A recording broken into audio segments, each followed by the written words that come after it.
জয় Shrikrishna friend. হ্যাঁ, অবশ্যই কালকে একটা আনন্দের মুহূর্ত যে RCB back to back trophy জিতেছে।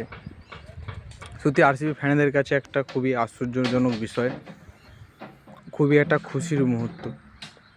যারা আরসিবি ফ্যান, যারা বিশেষ করে বিরাট কোহলির ফ্যান, কিন্তু ট্রফি জেতার পর এটা তো আরসিবি ফ্যানের উচিত না, না যে আমি ব্যাঙ্গালোরে কালকে কয়েকটা ভিডিও দেখলাম, ভাইরাল হয়েছে, যেখানে ট্রফি জেতার পর অনেকগুলো সরকারি প্রপার্টিতে তারা ভাঙচুর করেছে, জিনিসটাকে নষ্ট করেছে। এটা তো উচিত না। ফ্যান হওয়া ভালো, কিন্তু তাই বলে অতিরিক্ত ফ্যান তো ভালো নয়, তাই না? হ্যাঁ, তোমরা যে এই যে এত বিরাট কোহলির ফ্যান, বিরাট কোহলি কিসের জন্য দাঁড়িয়েছে? ভারতবর্ষের জন্য দাঁড়িয়েছে। ভারতবর্ষে ইন্ডিয়ার টিমে চান্স পেয়ে সেখানে খেলে তার বেশিরভাগ ফ্যান ফলোয়িং তো ভারতীয়। কিন্তু তোমরা কি একটা জিনিস ভেবে দেখেছো যে বিরাট কোহলি নিজে ভারতবর্ষে থাকে না, নিজে লন্ডনে থাকে? তাহলে তার দেশের প্রতি কী ভালোবাসা, বিরাট কোহলির দেশের প্রতি কী ভালোবাসা তোমরা আমাকে বলো। যেই বিরাট কোহলিকে দেশ বানিয়েছে, দেশের জনগণ বানিয়েছে, দেশের সমস্ত লোক বানিয়েছে বিরাট কোহলি। বিরাট কোহলি তো একটা শুধু নাম ছিল, তাই না? হ্যাঁ, বিরাট কোহলি নিজে অনেক জায়গায় গেছে, কিন্তু তাকে তো মানুষ সেই জায়গাটা নিয়ে গেছে। তারপরে তোমরা একটা জিনিস ভেবে দেখেছো, সে লন্ডনে থাকে, সে ভারতবর্ষে থাকে না। কেননা ভারতবর্ষ তো তার সেফ না, তার সেফ হচ্ছে লন্ডনটা। তাহলে যে মানুষ ভারতবর্ষটাকে ভালোবাসে না, যার জন্য এত নাম, যার জন্য এত টাকা পয়সা, তাহলে তারপরেও তার ফ্যান ফলোয়িং বেশি। তো যারা আরসিবি ফ্যান তাদেরও একটা লজ্জা লাগা দরকার।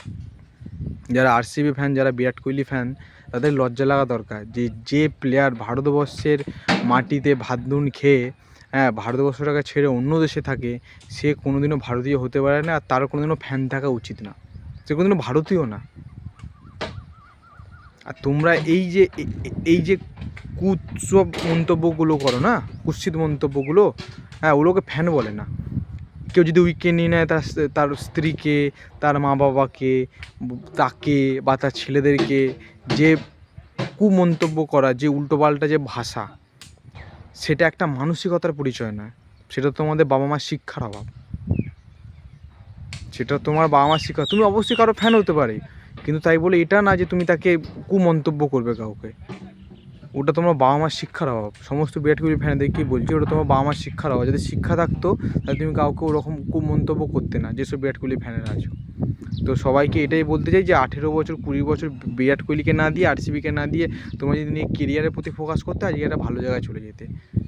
তাই সুষ্ঠুভাবে থাকো, আগামী দিনে চিন্তাভাবনা লক্ষ্য রাখো, দেখো, বোঝো যে আইডল এমন কাউকে বানাও যে দেশের প্রতি সব কিছু। এটা না যে দেশ ছেড়ে পালিয়ে যে অন্য দেশে থাকে। জয় শ্রীকৃষ্ণ।